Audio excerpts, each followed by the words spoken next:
Es gibt es eine Antwort von einem italienischen Gastarbeiter in einem Zug da nach München.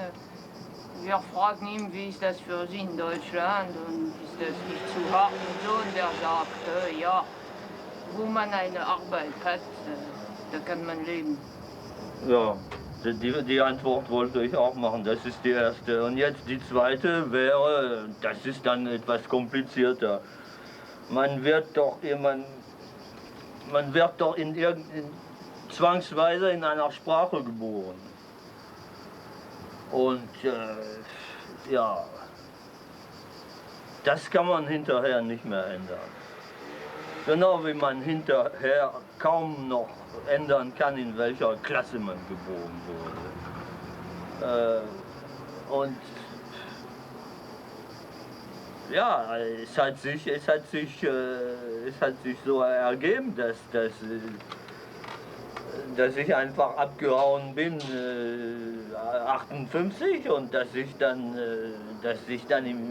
sozusagen im Exil gelebt habe und auf der Fahndungsliste an der Grenze war, 12 Jahre lang, und zu einem Jahr Gefängnis verurteilt war, in Abwesenheit. Und das hat als Ergebnis gehabt, dass ich dann weiter Filme in Deutschland gemacht habe, dass wir weiter Filme in Deutschland gedreht haben. Aber das erste Filmprojekt war doch ein deutschsprachiger Film, also da sind die Widersprüche da. Trotz französischer Muttersprache war das erste Filmprojekt Chronik der Magdalena Bach 1954 als Projekt, realisiert 67. Das war ein deutschsprachiges Projekt. Ja, aber das ist keine Antwort auf Ihre Frage. Aber die Sache mit der Sprache, das weiß der Kafka auch, weil ja, diese angebliche Reise durch Amerika, im Grunde geht der Karl Rossmann von einer deutschsprachigen Gruppe zu einer anderen deutschsprachigen Gruppe. Das sind immer so Minderheiten, die Deutsch sprechen, die er da trifft. Ja, aber ich glaube, die Frage von Manfred war, er hätte gern gehabt, dass wir, vielleicht bin ich jetzt ein bisschen böse, aber dass ich geantwortet hätte, der Roman von Kafka hat uns interessiert, weil wir Exilleute sind. Ja.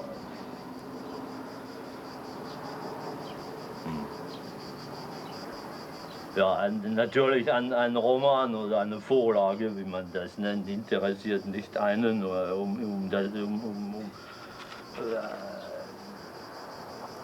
um daraus eine Verfilmung zu machen. Das haben wir nie gemacht. Das interessiert einen, wenn das mit den Erfahrungen zu tun hat, die man gesammelt hat, also mit den eigenen Lebenserfahrungen. Also insofern, obwohl ich mich gegen die Antwort am Anfang gewehrt habe, ich weiß nicht.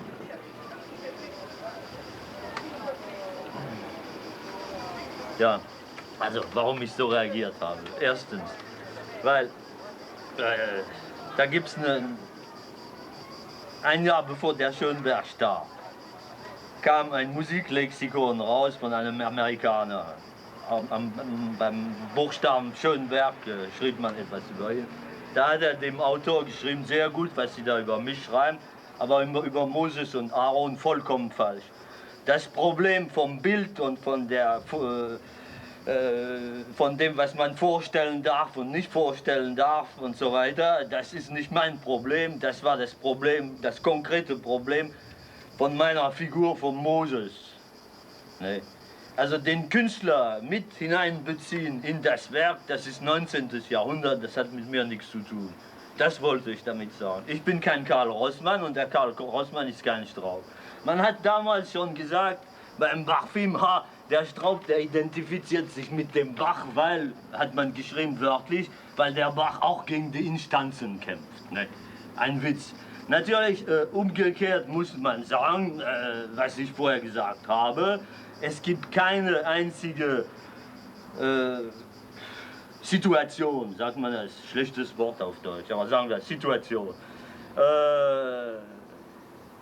Selbst in Otton, ein Film, den wir gemacht haben auf Französisch 1969 in Rom, und der die Geschichte erzählt vom Nachfolger vom Kaiser Galba, der der Nachfolger vom Kaiser Nero war.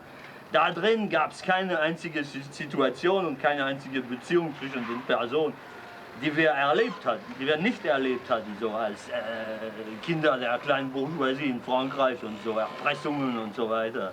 Im eigenen Hause oder auf der Schule oder weiter hinaus in der Gesellschaft. Klar, aber wir haben konkret uns da nicht eingemischt. Das ist der Unterschied zwischen dem, was wir machen und was der Godard macht. Trotz aller Verehrung und Respekt. Und sogar Bewunderung. Da hüten wir uns, in diese Richtung zu gehen. Und zweitens, ich hüte mich auch noch mehr davor, so wie viele Filmemacher und manche Künstler heute scheinen, mit dem Pathos und zu sagen, jawohl, ich bin ein Exilmensch und meine Kunst schwimmt im Exil, deswegen ist sie auch so und so weiter. Nee, also da mache ich nicht mit. Da würde ich mich jetzt interviewen lassen von Ihnen mit Sonnenbrillen und so weiter, und das mache ich auch wiederum nicht. Ich glaube, man muss versuchen, ganz bescheiden zu bleiben, sowohl in dem, was man macht, als in dem, was man sagt und behauptet und in dem, was man ist. Ne? Aber wenn ich jetzt meine sogenannte Exillage zuspitzen würde, dann würde ich sagen, es ist noch viel schlimmer als der Karl Rossmann im gewissen Sinne, der aber kein Privilegierter war, weil der Karl Rossmann wurde ausgestoßen von der eigenen Familie. Ich ging freiwillig weg, das ist was ganz anderes. Ich gehörte zur Kleinbourgeoisie und konnte ein bisschen Deutsch schon damals und konnte mich erlauben, in ein Land zu ziehen, wo nicht meine Muttersprache gesprochen war. Und das konnten die Arbeiter, die den Algerienkrieg damals verweigert haben, nicht tun. Es sei denn, die sind in die französische Schweiz gezogen und mussten da eine Arbeit oder nach Belgien, wo man Französisch spricht, im französischen Teil und so weiter. Und ich konnte, weil ich noch keine Arbeit hatte und noch immer keine Arbeit habe, denn was wir machen, ist keine Arbeit. Wir erfahren schon jetzt, dass wir wahrscheinlich mit Mühe und Not keine Gelder finden werden für den nächsten Film, den wir machen werden auf Deutsch, ne, trotz vorigem Film Kafka. Ja, darüber werden wir noch reden am Schluss. Aber wenn ich meine Lage als Exilmensch zuspitzen möchte, da würde ich sagen, mich so hinstellen und mit geschlossenen Augen da sitzen und sagen, es ist noch viel schlimmer, ich habe keine Wählerkarte seit 58. Ich bin seit Jahrzehnten ohne Aufenthaltsgenehmigung, habe keinen festen Wohnsitz, bin nirgendwo bei der Polizei angemeldet, habe keine Altersversorgung, habe keine Krankenversicherung und werde so krepieren. Gut, aber das geht die Leute nicht an. Ich habe das jetzt gesagt, nur aus Freundschaft. Und damit möchte ich nicht meine Filme pathetisch machen. Das wollte ich damit sagen.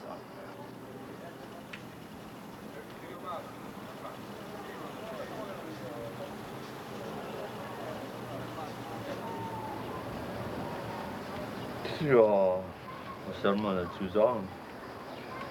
War die letzte Frau, die der Kafka geliebt hat, die Milena, sagen wir euch, war sie keine Kommunistin?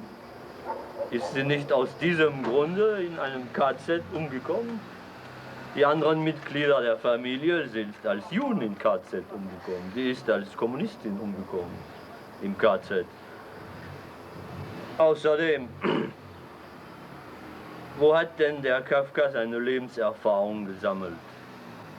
In einer Arbeiterunfallversicherungsanstalt. Was lernt man da? Ne? Was erfährt man da? Außerdem,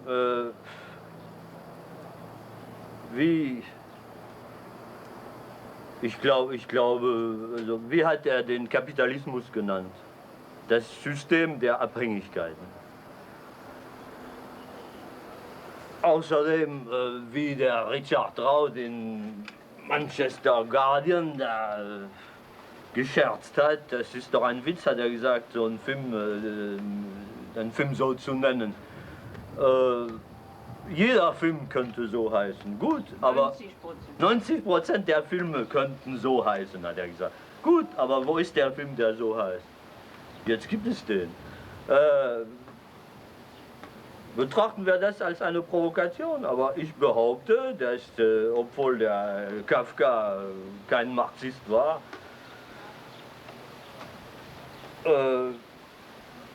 er doch bis jetzt der einzige Dichter, wie nennt man das?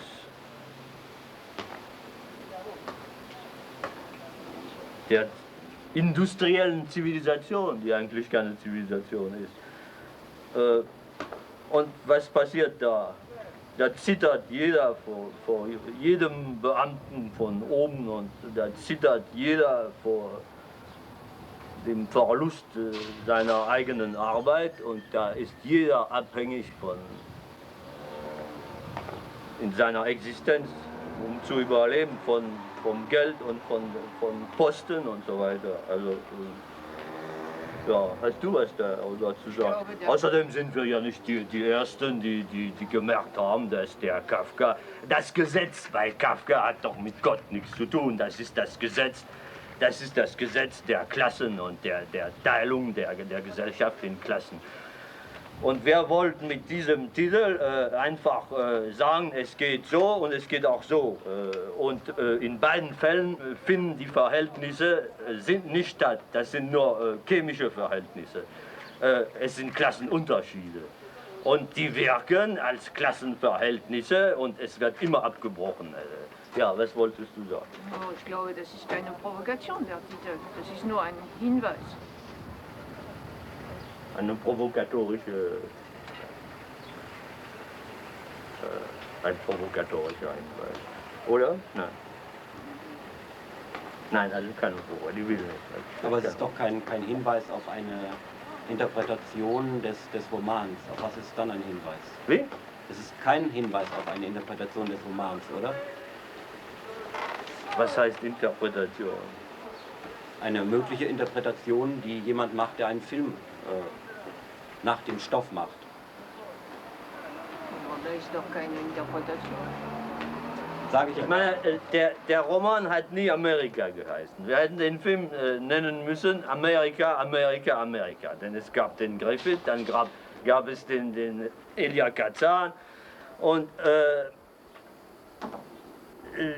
das war eine kommerzielle Erfindung von Max Brod, dieser Titel. Jetzt heißt der Roman, wie der Kafka geträumt hat, das heißt der Verschollene.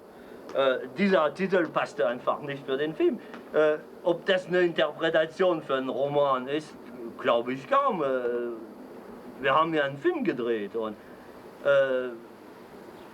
der Titel gilt für den Film, Schluss. Oder? Was wolltest du sagen?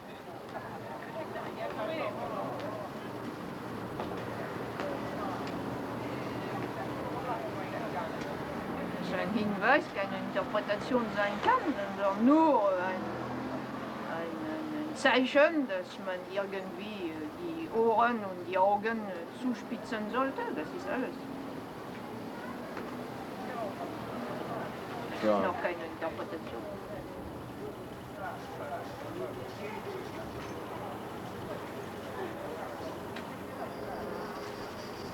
Ich weiß nicht, was...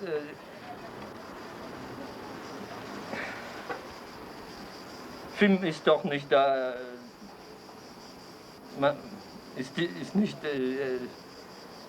ist nicht ein Instrument zum Illustrieren, zum Beschreiben, die Beschreibungen der Schriftsteller, die lässt man am liebsten den Schriftstellern. Es gibt verschiedene Gründe dafür. Erstens gab es schon Kafka-Film vorher aus einem anderen Buch. Das war der Prozess vom Orson Welles und der hat versucht zu zeigen, was der Kafka beschrieben hatte. Zum Beispiel, das habe ich schon 30 Mal zitiert, ein Raum, wo 40 Mädchen da sitzen und tippen. Ne? Wir haben im Film einen Aufzug. Der Orson Welles hat das gut oder weniger gut gemacht, ich weiß nicht. Ich habe den Film nicht mehr gesehen seit damals. Aber wir wollten das Gegenteil machen. Wir wollten überhaupt nicht zeigen, was der Kafka beschreibt.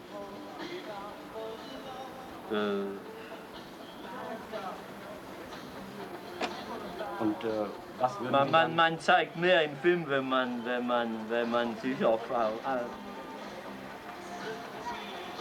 der Albtraumcharakter, von dem Sie sprachen, ist viel stärker da, wenn Sie anstatt 40 Aufzüge, ich übertreibe, einen Aufzug haben, aber der so da existiert, wie beim Strohhalm die Dinge existieren. Das heißt monumental existiert. Es gibt immer mehr Filmemacher, die 1000 Bäume, Eiche zeigen, in Sardinien oder was weiß ich. Und am Schluss hat man den Eindruck, man hat während 2 Stunden keine einzige Eiche gesehen. Man muss Bilder aufbauen und die Dinge müssen darin existieren, stehen wie. Wir haben jetzt zufällig gesehen, vor 3 Wochen in Paris, einen Film, den wir nie gesehen hatten, vom Strohhalm, der heißt Hello Sister. Das war nach einem Theaterstück Go Down Broadway.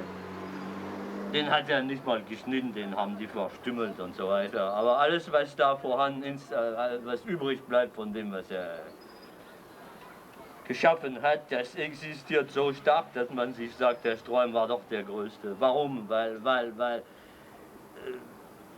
Weil jeder Augenblick monumental da ist. Jede Figur, jeder Raum, es passiert etwas mal in einer Gosse von Broadway, da einmal ein kleiner Hund wird angefahren und gegen den Gehsteig zurückgeworfen. Und dieser Augenblick, es gibt nichts Stärkeres als in keinem Film, den ich bis jetzt kenne. Auch nicht beim John Ford, auch nicht beim Mizoguchi und auch nicht beim Fritz Lang, auch nicht beim Renoir. Und ich glaube, der Einzige, der Kafka hätte verfilmen können, wie man das so sagt, was wir nicht wollten.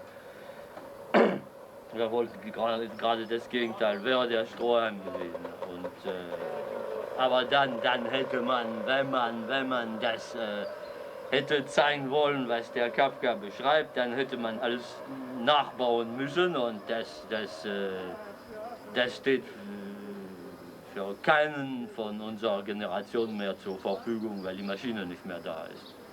Und wie der Strohhalm ganz Monte Carlo im Studio wieder aufgebaut hat, hätte man den Kafka-Roman aufbauen müssen. Und wenn man das nicht tun wollte und nicht die Mittel dazu und nicht mehr die Mittel haben kann und konnte, weil es nicht mehr drin ist, historisch nicht mehr und technisch nicht mehr, dann macht man eben das Gegenteil.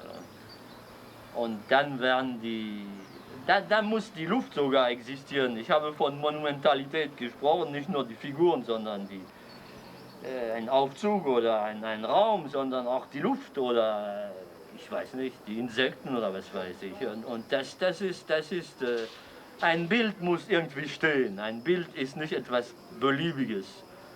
Und ein Bild, wenn es steht, beschreibt nichts. Ein Bild existiert an sich. Es beschreibt nichts. Es hat schon den Albtraumcharakter. Aber es hat ihn umso mehr, dass man das Gegenteil dessen tut, was die Gesellschaft tut. Das heißt keine Inflation.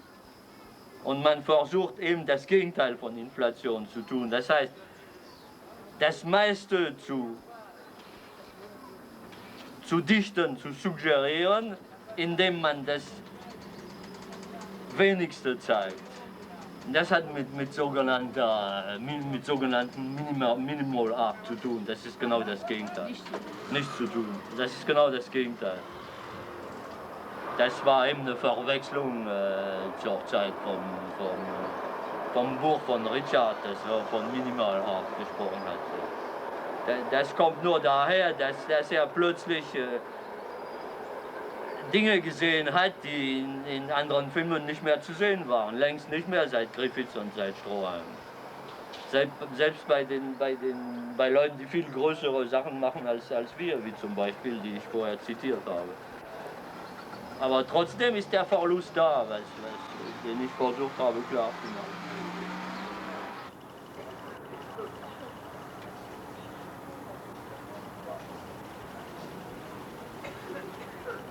Man sucht oder man träumt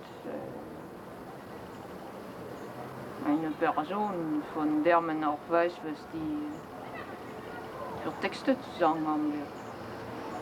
Außerdem ist das das erste Ding seit Nicht versöhnt, wo wir so viele Leute haben. Also musste der sogenannte Fächer schon breiter noch gemacht werden. Und das geht von Adolf als Onkel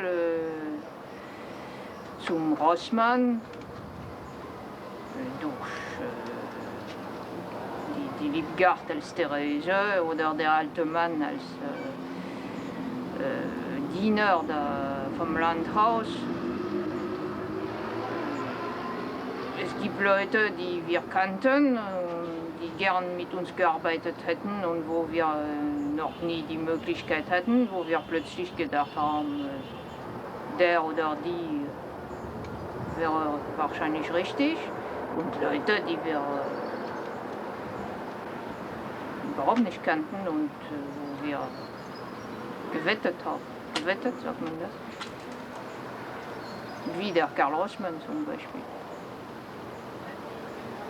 Man muss so breit und so vielschichtig aufbauen wie möglich. Aber in der Nouvelle Resistenza, was der gleiche Fall war es der Fall der Öffnung des Fächers, was die Gefühle betrifft. Das ging vom Horror bis zur größten Lust auf diesem Planet. Sagt man nicht eher Grausamkeit? Ja, oder vom Terror oder von der Grausamkeit bis zum Gegenteil davon. Bis zu der Zärtlichkeit, bis zu der Lust. Und, würden Sie so weit gehen, zu sagen, dass, weil das in gewisser Weise dieser Film eine Komödie ist, dass auch ein Film über die verschiedenen Arten von Schauspielerei ist? ja, sicher. Sowieso. Das ist der Majorca-Move-Aspekt. Und Der Onkel am einen Ende des Fächers ist mehr jemand, der Übü-Onkel darstellt oder so. Der ist mehr, der hat noch Spuren von Naturalismus. Das hat oder wie Übü-General oder Übü-Oberst in Majorca. Und am anderen Ende des Fächers ist eine andere Schauspielerin, die ganz anders spricht, weil die auch ganz andere Texte sagt. Man kann nicht die Rede, die etwas theatralische, gesellschaftliche, politische Rede mit dem Enthusiasmus für die Vereinigten Staaten, die der Onkel hält, diese Rede, im gleichen Ton sagen wie die Erzählung vom Tod der Mutter, von der Therese und so. Das kommt von den Texten und das ergibt sich, aber das hat auch mit Sagen wir, einer hat das gespürt in Paris, das hat mich gefreut, das glaube ich, das war der Bergala, der hat von Demokratie gesprochen. Ich meine, ich habe nicht viel übrig für Demokratie, weil, wie man das versteht, das ist immer der tiefste gemeinsame Nenner, anstatt dass es das Gegenteil ist. Aber in dem Fall versucht es eben das Gegenteil zu sein, dass das der breiteste gemeinsame Nenner, dass jede Figur gleichberechtigt im Fächer ist und dass jede Figur so weit wie möglich mit allen Schattierungen auseinandergeht von den anderen, die weit entfernt sind im Schatten, im Fächer. Und dafür zärtlichere Schattierungen bedeutet mit den Nachbarfiguren oder so im Fächer. Also Sie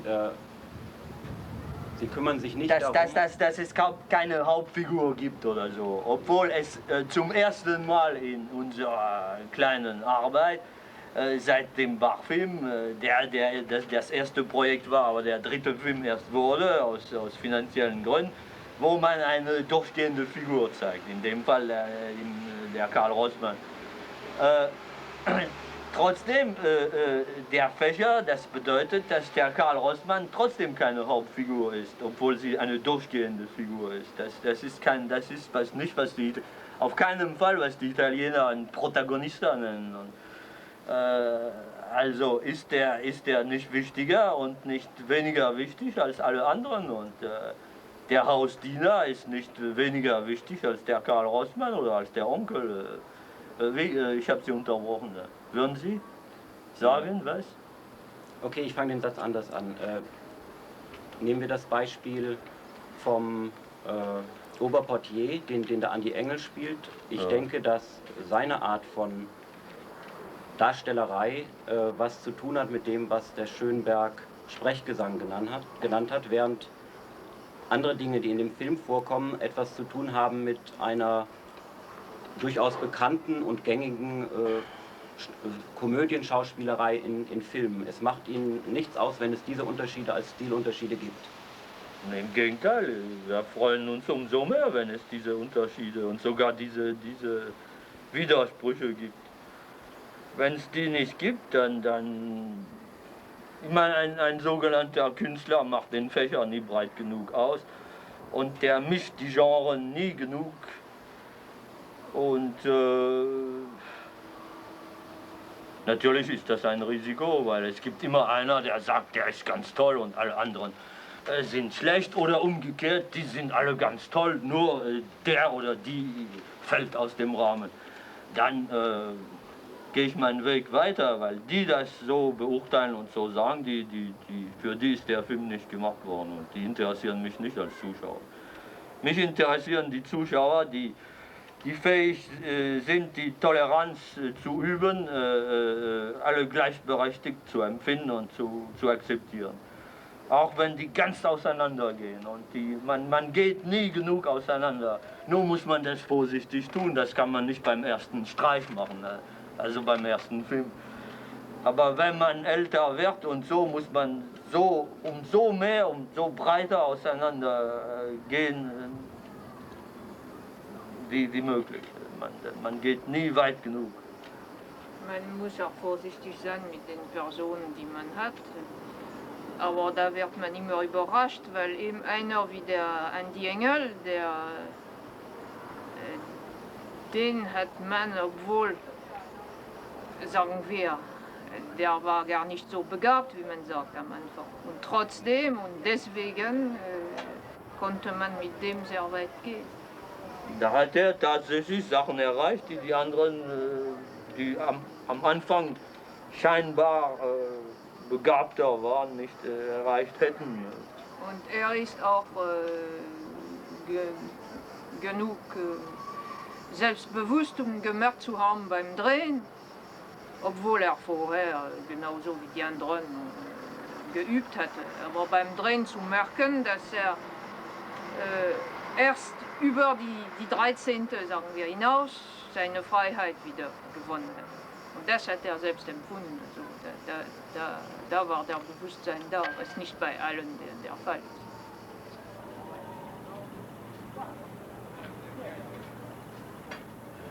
Ja, wir haben auch gesagt, irgendeine gewisse Konstruktion in Zu früh, zu spät, das hat mit den späteren Werken von Beethoven zu tun, aber nur so ein bisschen und so, also sagen wir mit Schönberg zu tun, so ein bisschen. Außerdem habe ich nie an Schönberg gedacht für die Konstruktion. Natürlich müssen wir von Schönberg was gelernt haben, irgendwann, und gut, ja, also die Konstruktion ist ganz einfach, ich meine von jeder Sequenz, die Gesamtkonstruktion, das ist noch ein anderes Problem, das wäre vielleicht zu langweilig, das jetzt darüber zu plaudern, aber wenn man eine Sequenz hat, es gibt verschiedene im Film, im Wald oder im Wohnraum vom Kapitän oder in der Heizerzelle oder wo denn sonst noch? Hotel. Wo? Im Hotel? Ja, der kleine Prozess, den man den Karl macht im Hotelzimmer bei Nacht, im Büro vom Oberkellner und so. Oder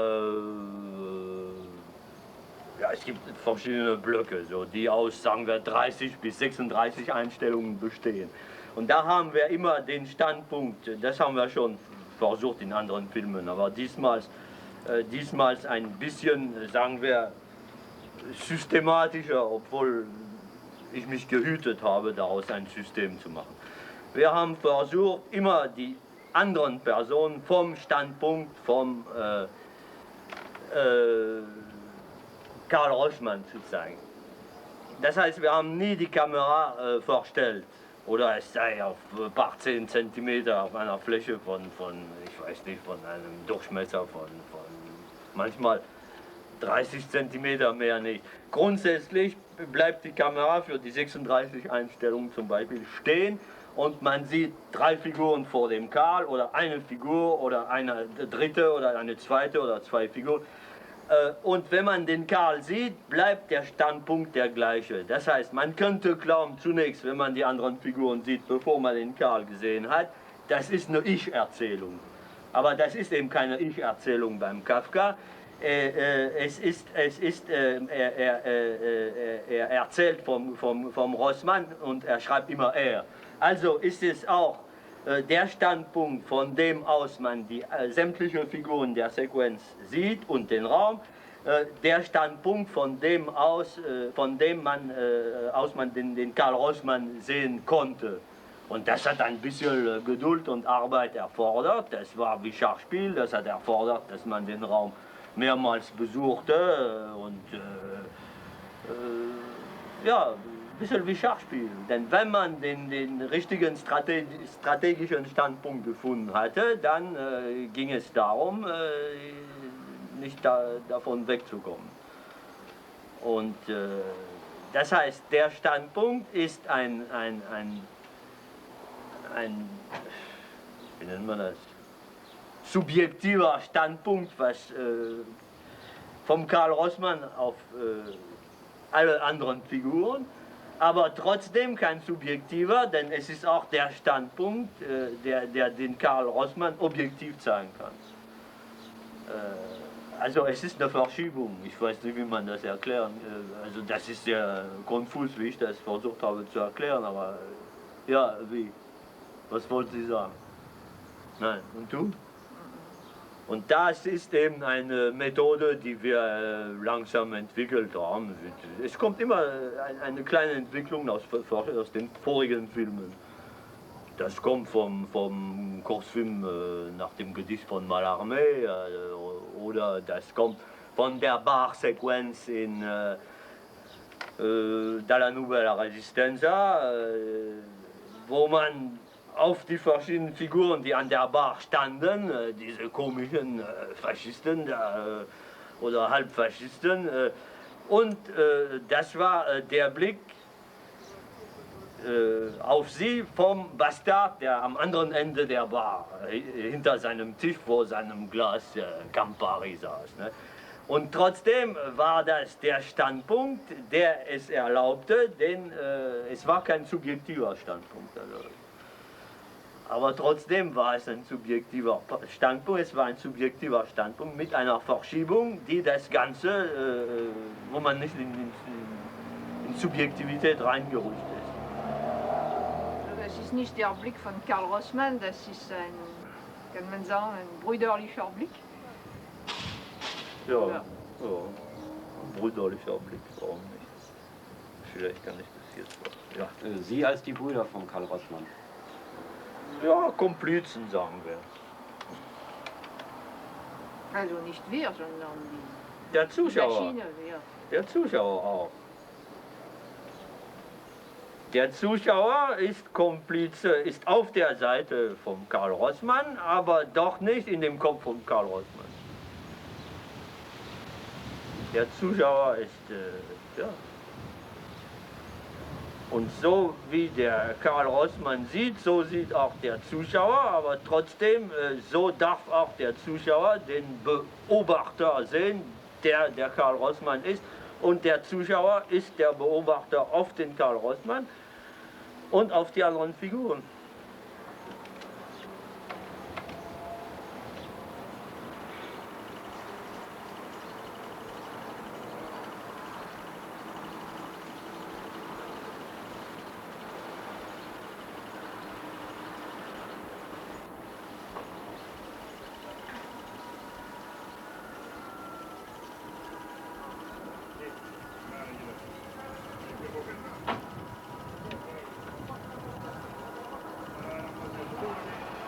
Bon,